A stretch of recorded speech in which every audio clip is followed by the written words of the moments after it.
Hello everybody, it's your boy Meteor Kaiser here, back again with another challenge run.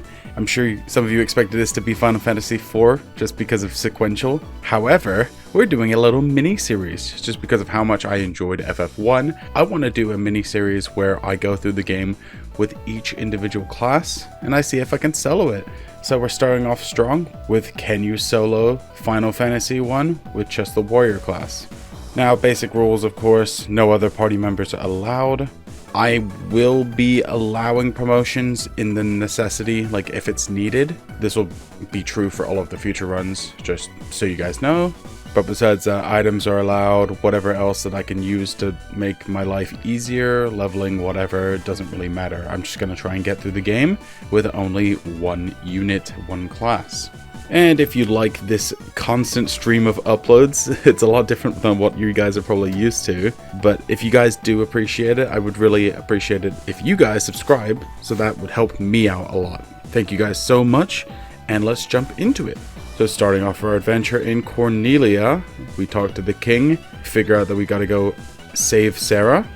But we have our first big challenge. That challenge is killing off our party members. In FF1, or at least in the Pixel Remaster version, you can't target your own units. So in order to get your units to, die, you have to just wait for an enemy to kill them, which took longer than I am willing to admit. Took some potions, let's just say. I had to potion up my main unit, and main unit is going to be named Yippee, as per usual, because I don't know why I like the name Yippee, it's just really funny. And now I'm just going to have all my other units named Timmy. Little Timmy's dying. It's so morbid. But once we've done that, we gain just a quick level up so I can have a little bit more HP, and we make our way up to Garland.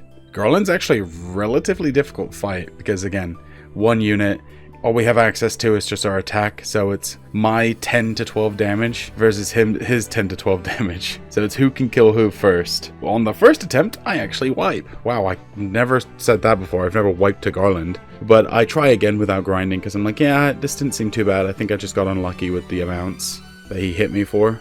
And on the second attempt, it was pretty easy. So we make our way back to Cornelia, grab the loot, and go through the bridge and watch that 10-minute cutscene, however long that takes. Longest part of this game, honestly. And this time, instead of doing things out of order, I just go up to Matoya's cave, talk to her, learn about her crystal eye thingy-majiggy, and then we head over to Provoca.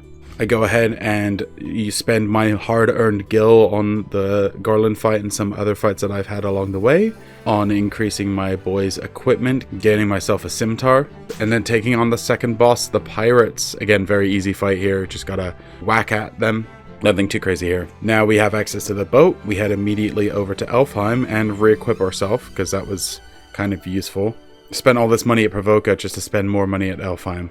But we learn that the prince is asleep, so we head over to the Marsh Cave in order to get the crown.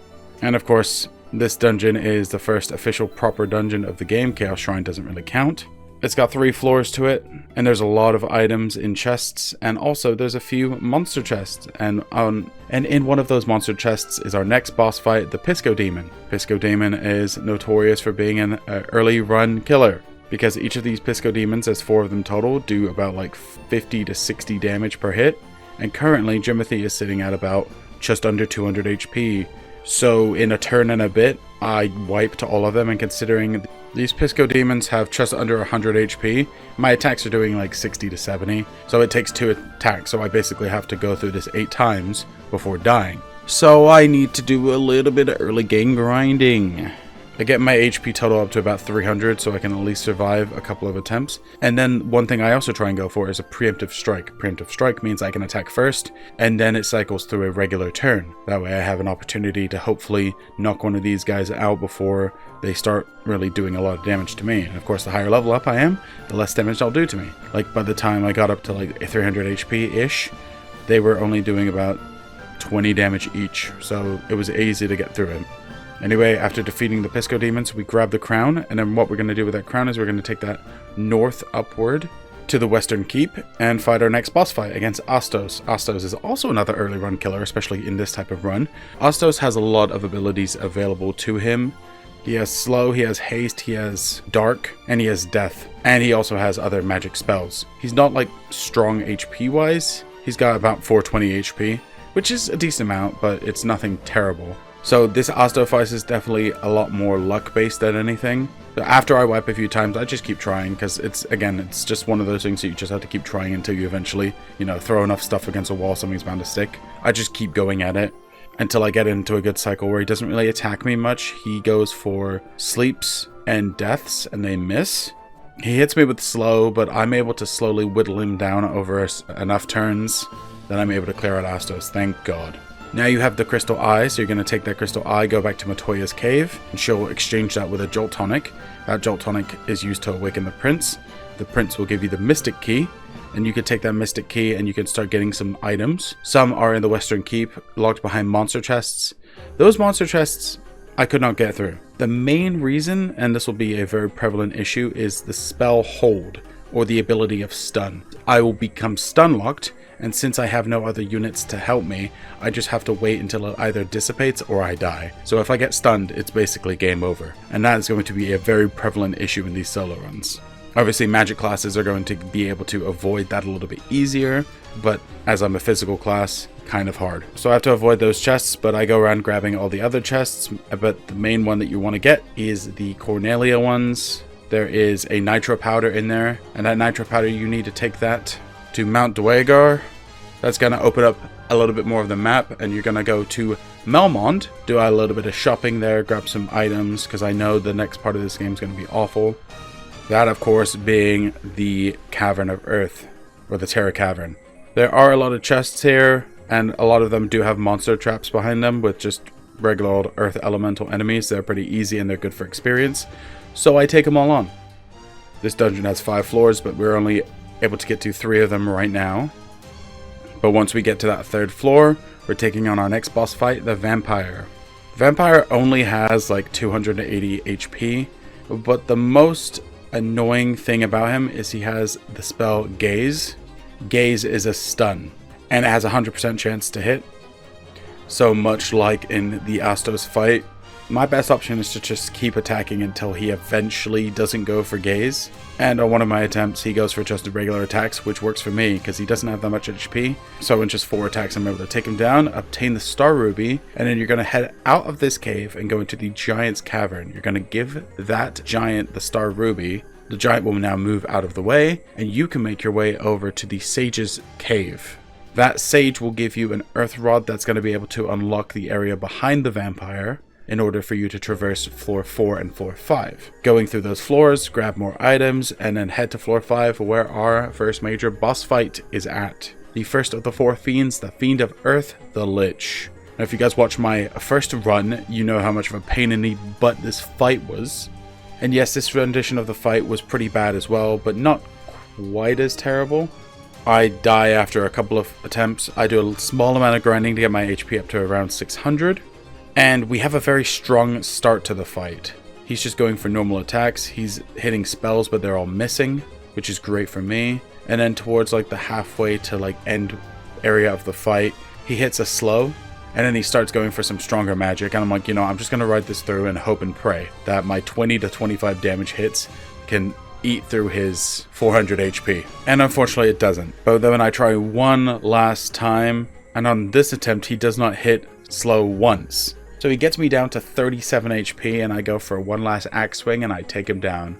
Ooh, I feel like a lot of these fights are just hoping and praying that the bosses won't hit you with the one spell that they're good at. But, I'm okay with it. I'll take it. Alright, now that that is over and done with, we're able to take our boat to the complete opposite side of the continent.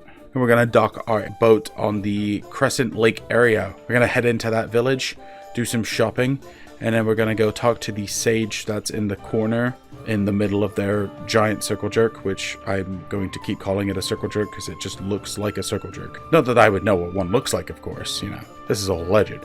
But anyway, he gives you a canoe, and you can take that canoe and get yourself into Mount Gulg. Again, I want to call it Gulag, but it's definitely not Gulag.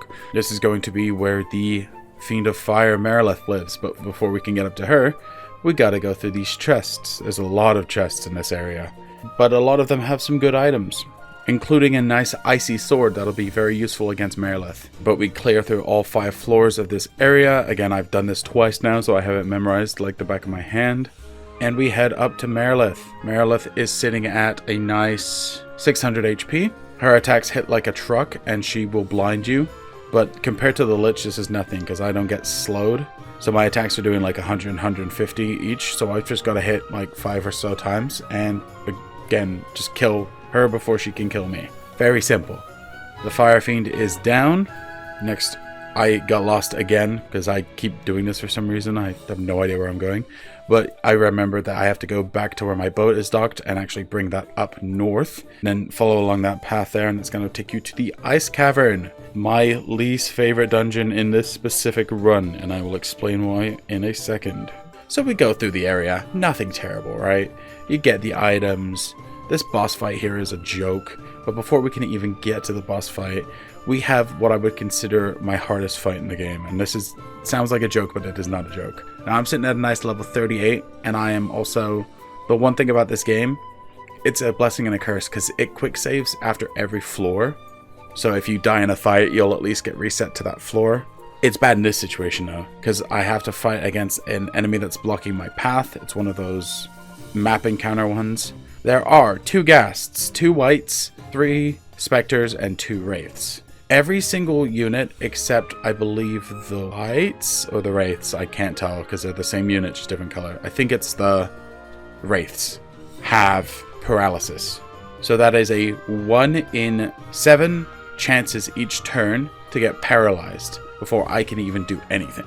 And the second I get paralyzed, that's basically it. I just have to, like, I get so impatient, instead of waiting for myself to die, I just restart the game. Like, that's how much time it takes, because, like, these frontline units, the zombie units, are doing, like, 1 HP at a time. The backline units, the specters, are doing, like, 30 a hit, so it's a lot scarier. But this is just like the Lich or like Astos. I don't have a choice. I have to keep resetting. I am not gonna lie, I'm here for like 10 minutes. I eventually get lucky enough that one of the encounters is a preemptive strike. I take out the back line, and then I get lucky enough to not get hit by paralysis on any of these guys, and I slowly whittle them down, leaving the race for last because I don't believe they have paralysis. There is a chance that you get out of paralysis, but the problem is it stacks. So if I get hit by paralysis, it's gonna keep stacking it over and over again. Again, buffs in this game are kind of weird. But anyway, after doing that twice, because again, you have to do that fight twice in order to clear. Once to get into the middle area to fight the boss, the Evil Eye, which is a joke, by the way. Less than 200 HP, and gives you the Levy Stone, which you'll need for the next area. But then you drop down that hole again, and you have to fight this fight twice. It is so infuriating. But again, I've gone on a bit of a tangent here. I'm just hoping the rest of the game is smooth sailing after that awfulness. And next, you take the Levy Stone into the desert, into the just north of the Crescent Lake, and you get yourself an airship. First thing I do with this airship is I actually head up to the Citadel of Trials. Who would have thought? I wanted to go through here just to fight the little zombie dragons at the end, and just to be like, because I didn't do it last time, so I wanted to do it this time. And this is also just in case I need to use the promotion tonight. I might. We'll see what happens. But I clear through this dungeon. It's really easy. Just a couple of fights. Main fight is just the zombie dragon at the end, and it's just technically a regular enemy anyway. So I could give Bahamut the rat tail at any time if I need to, but I don't for now. Next, I head to the caravan just to grab that bottled ferry. The caravan is actually pretty close to the Citadel, not too far off from Onrak either. Then I take that bottled ferry, bring it up to Gaia, let the ferry run away. The ferry's going to give us the Oxale, and that lets us go back to Onrak in order to get into the Sunken Shrine. And now, while I'm doing that, of course, I'm going through these areas and I'm buying whatever equipment I can. Though my sword is pretty good right now. I have the flame sword that I got from the Ice Cavern, so we're going to be using that for a hot mow, I think. In the Sunken Shrine, there's just a lot of chests. You want to make sure that you pick up the Rosetta Stone, which is in that weird, like, room of chests in the top right. It's kind of a convoluted area, but it's really not that bad. I clear through some of these enemies, so I'm like, yeah, I should probably get a little bit of experience in a little bit of leveling. We make our way to the end of the dungeon, and we fight against our next fiend fight, the Kraken, the Fiend of Water. This guy, he's a little scarier actually than Merilith, only because of how hard his hits hit. He's pretty much only going to do like 3 things. He's going to hit you with Ink, he's going to hit you with a regular attack, or he's going to hit you with like Blizzaga. So I realize, oh, I'm getting destroyed. So I do a little bit of leveling. Whippy! The Kraken's sitting at about 800 HP. and my damages are doing about 100 a hit, so 8 turns or so. He does about 100 to 150 a hit, and I've got max HP now because I did a little grinding. But towards the middle of this attempt, I start getting really lucky. He goes for 3 inks in a row, and they all miss. And sitting at a nice 128 HP, I'm able to clear out the guy. You just gotta get lucky with him going for inks, I guess. Damn, this game is just RNG. Jesus. After clearing the Sunken Shrine, we're gonna head up north to the Waterfall Cavern. Very easy area, not really any enemies to speak of here. You're gonna be given the Warp Cube by this giant robot looking guy. Pick up those chests, then you're gonna head out and you're gonna head back to Melmond. You're gonna talk to the scientist at Melmond. He's gonna teach you the language of the Lufenians. You're gonna take that and go to Lufenia itself and talk to one of the guys there, and they're gonna give you the access to the bell. Now you have all of your key items in place, and you can head to the Tower of Mirage, which is just to the north of Lufenia. On the way there, we fight against some cool dinosaurs. Yeah, we like dinosaurs. Anyway, the Mirage Tower is a very easy area. Just a few floors. And sitting at its apex is just a blue dragon. Not really an actual fight. But we're able to take that warp pattern in the middle. And we're going to head up to the Flying Fortress, which has a nice 5 floors, but it is really, really simple dungeon. I think the Earth Cavern is probably the most annoying dungeon in the game. Then the Sunken Shrine, and then the Flying Fortress. Flying Fortress is super simple, but there's some very important items that you want to get, including the Adamantite, and then the Black Robe, the White Robe, the Razor. Some very useful items. And one item I did forget to mention that was in the Sunken Shrine is the Giant's Gloves, which are gonna be very useful, especially in this run, but you'll see why later. Anyway, we go through, grab all of the stuff that's hiding these chests. There's no monsters protecting any of the chests, which is kind of weird for a dungeon like this, but, you know, I'm not complaining. We make our way to the end, and we fight against Tiamat. Now, a few of you got mad last time because I called Tiamat a he when Tiamat is a she. My bad. Anyway, this fight against her is not that bad. Honestly, the easiest of the fights, I think. But this is also the point of the game where I start using those items. So I use the item that gives us Blink, and I use the item that gives us Saber. Saber, of course, increases accuracy and damage, and that would be the Giant's Gloves, which would be very important for us to grab. Blink will increase our invasion. But with those 2 items in tow, I'm doing like anywhere from like 200 damage to 250. And Jimothy's only being hit back with a very little amount from there. Like 60 or something. So with Tiamat's 1000 HP, this is a simple fight. Easiest of the fiends in this game at least, or in this run. She goes down and we are able to go our way into the final dungeon of the game. Still rocking the warrior class. By the time that we're done with the air fortress, we're around level 70. And as I'm going through here, I kind of realize I'm going to have to start getting my butt to 99. It's just one of those things that I'm just going to assume is going to have to happen. So by the time I take on the next iteration of the Lich, the refight, I'm level 77. But this is also where I start using every single item that I have to start buffing myself up a bit more. I use Invisor, I use Blink, I use Saber.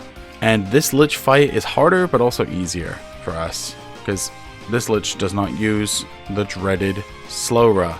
Instead, the Lich's gimmick is going to be using Flare, Kill, Stop, Warp, spells like that. But a lot of them miss, which is very good for me. The Lich barely has much more HP than it did before, only sitting at 1200. And again, this is a very, very simple few turn fight because again, half of these spells are missing me. So I have more of a chance to just smack him in the face. We use the same strategy on Merilith, and Merilith is a joke. I do switch over to the Ice Brand though, just to make sure that I am doing more damage. And I'm doing like 300-400 a hit, which is great. So Merilith goes down pretty quickly. The Kraken was a little bit harder, but really still not that bad. Again, the same strategy has been working very well for me. Just Invisra, Blink, Saber. And in between the Kraken and the Tiamat fight, we gain access to the best weapon in the game, the Masamune. I did actually go back to the Dwarven Cave in order to get Excalibur's forged, but to be honest, Masamune is better. It's kind of sad, but Masamune is better. And plus, I can't even use it right now, or as I am only a warrior, so Masamune is the best weapon I can use. So again, the refight against Tiamat went pretty well. I'm able to do like 1100 damage to her, which is crazy. And we make our way up to the final boss. Now, what a shocker. This is a doozy. Chaos, right? He's sitting at a pretty 20k HP, The fiends only have like a couple of thousand HP. This guy has 2k. Like, why is it so much more?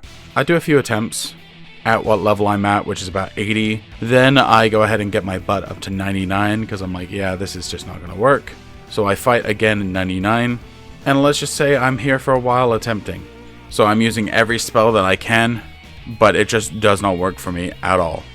So after like 7 or 8 attempts of just doing this on repeat, just to try and see if I can clear with just the warrior, I'm having no luck. So what I did is I became a knight, and then I went to go grab a bunch of different tonics from back where we got the caravan at. He sells like strength tonics, protect tonics, basically all of these things that'll buff up your stats. And I didn't realize how good those were until a future iteration of this. So even with all said and done, I try to go back to the Giant's Cave in order to farm lesser tigers for X potions, just so I can full heal if need be. I must have attempted this fight like 20 or 30 times, at least. And just nothing seemed to work. His regular attacks were doing like 300 to 400 HP. Jimothy only has 1000 HP total. My attacks were not even clearing 1000, so I'd need at least like 30 to 40 hits, and I just don't have the amount of HP. And you can get really lucky one turn, he's going to hit you with a spell. Spells are only going to do like 100 damage. Blaze and Flare will do 200. Tsunami, Cyclone will do about 150. And then like Fire Aga, Blizzard Aga, and those will do about 80. His regular attacks, as I said, he has a 2 attack hit, which will do like 200 to 300. And then his 4 attack hits does upwards of 600, sometimes more. And if he attacks you, because it's kind of weird with the turn order, at least for the knight, I believe, he gets to attack twice, and then you get to attack twice. I think that's kind of the weird order of things. But if he attacks you twice with a 4-hit attack, you're dead. That's it. Game over. And his attacks also have a chance to stun you, which is not fun as well. So I kept trying, and I'm like, oh, well, no, this just isn't possible. Then, funny enough, I actually do a different run with another character, and that gives me an idea to come back to this run. Yeah, so I go back and I buy even more Protect drinks. And what I do for this attempt, again, I attempt like another 6 or 7 times. And on the last one, I'm literally like, I'm going to try one more time. And if this doesn't work, I'm giving up. So let's just say this attempt, oh my god. You have to get lucky at first. I start by spamming off Protect drinks. Now, Protect drinks are stackable. So you can basically get up to like a max of 255 defense. So if I spam these, I should be able to like not have anything hit me, right? Now the problem is getting to that point and making sure that you have enough HP to survive when he's using Flare or Tsunami or any of those other ones, or having enough HP to survive until your Protect drinks get high enough. Now I try this a few times, it doesn't work. I'm like, oh god. I use high potions up the wazoo, and eventually I get my defense so high by using about 25 of these that he literally does 2 damage on his 2 attack and 4 damage on his 4 attack. I went crazy with it. Now the next thing I go crazy with is I spam Giant's Glove like nobody's business.